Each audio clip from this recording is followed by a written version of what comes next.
Hello and welcome to Friday Focus on the 23rd of April. I'm really sorry that I am not doing this live, but I am off today, Friday and Saturday on a virtual retreat, and I need to concentrate 100% on it. So today we're going to be talking about why you should be wary of cheap accountants. I'm not saying that I'm particularly expensive. There are some very expensive ones out there, but also actually you've got to be wary of the expensive ones as well. So why do you have to be wary of cheap accountants? Well, everybody loves a bargain. We all love a bargain. It's basic human nature. However, when it comes to running your business, you should really be focusing on what the investment is, not the cost, and also not bargains, especially when it comes to hiring an accountant. There are loads of cheap accountants out there, people saying, I'll do your tax return for £100 or I'll do your accounts for £75, whatever it happens to be. But choosing their services based on cost alone is a very dangerous game. Of course, it's really tempting to hire a low-cost accountancy services, but, well, there are lots of pitfalls. And nobody likes shelling out large amounts of cash. Of course they don't. But hiring a cheap accountant and you might not see much of an ROI on your hard-earned money, and that's what we're all aiming for. So an accountant does not have to be trained, does not have to be qualified even. Anybody can actually call themselves an accountant. It doesn't matter who you are. Legally, accountants don't have to have any qualifications whatsoever to set up the practice. They do have to have qualifications in order to be able to submit certain sets of accounts for limited companies and things like that. They do have to be qualified in order to be able to do your anti-money laundering checks, etc., etc. And they have to also be able to qualify to be to do the anti-money laundering checks through HMRC as well. They have to be dedicated through HMRC. Cheap accountancy firms tend to attract unqualified accountants as well, since qualified professionals flock to the reputable companies, funnily enough. Budget accountancy firms tend to take on a very high volume of clients, which means that they're unable to provide that top service, that really good quality service that you are looking for. You're unlikely to enjoy the personalized service that you receive from a more expensive firm, or the same level of financial advice and the insight.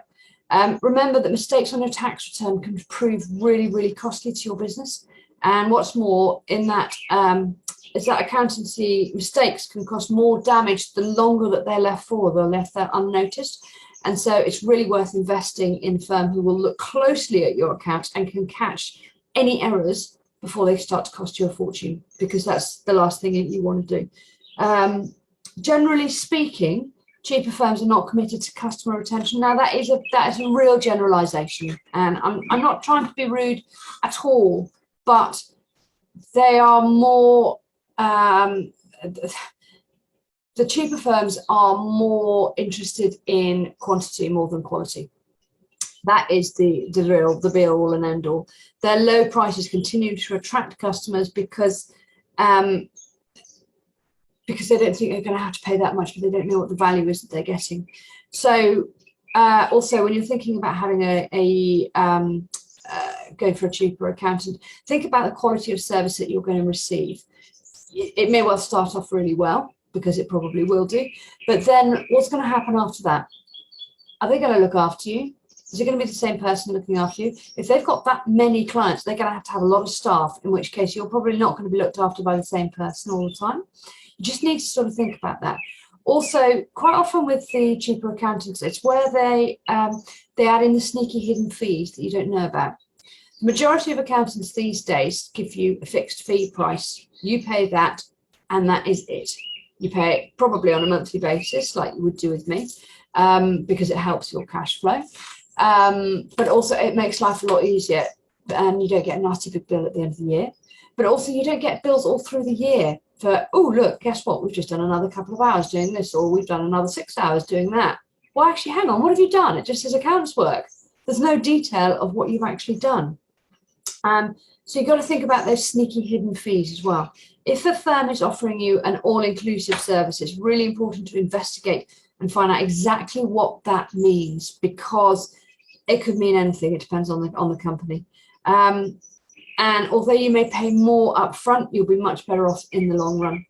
So while cheap accountants may be attractive in the short term, you've got to really think about how it's going to affect things moving forwards. And they can really end up costing you a lot of money. More expensive firms with qualified chartered accountants, etc., actually provide much better value for money and can save you a significant amount on your tax return, which is obviously what you want to do. It's worth remembering also that cheap accountants attract clients through their low pricing, while the more expensive firms get clients by providing an excellent service. But having said that, when I put this on my Facebook page earlier on this week, one of my clients came to me, said, actually, it's not just cheap accountants that you've got to be wary of, it's also the expensive ones, because you think you're paying a lot of money, so therefore you're going to get huge amounts of value, but actually they're all still human. All the people who are working there are still human. Mistakes will still be made. Deadlines will be missed. Things will not be done when they should be done. And that makes no difference whether you're an expensive or a cheap accountant. It depends on the service that you're going to get and the value that you're going to get. In my eyes, when you're choosing an accountant, there are certain things that you need to look out for. One, you need to have a really good rapport with that client. You need to gel with them. You need to be able to get them. They need to be able to get you. They need to understand your business and where you're trying to get to. It's all very well saying, I just want you to do my accounts, but actually that's not what accountants really do these days. I mean, some do, yes, obviously. Some will still do just your compliance work and things like that. But if you want more value, you need to look for the right accountant to give you that value. So when we're talking about value, when you're considering the value that you're going to get from your accountant, if you know that your accountant has got your back, is counted as an integral, I can't even say that word, part of your business, then they're much more likely to be wanting to help you grow your business as well as saving you money on your taxes. The only reason that they're charging you the amount that they're charging you is because they've got however many years experience. They've trained to do what they do, otherwise you'd be doing it. And they want to take the hassle off you so that you don't have to even think about it, and you can pay them to do that so that you can concentrate on selling your products or your services, which is what you want to do to increase the size of your business. So when you think about hiring an accountant, think about why your customers use your services or your products. Is it just because of the cost, or is it actually because of the value that they're getting? Accountancy is no different. You pay for what you get, but please do shop around.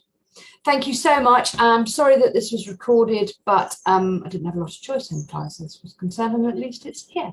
Thank you. Bye.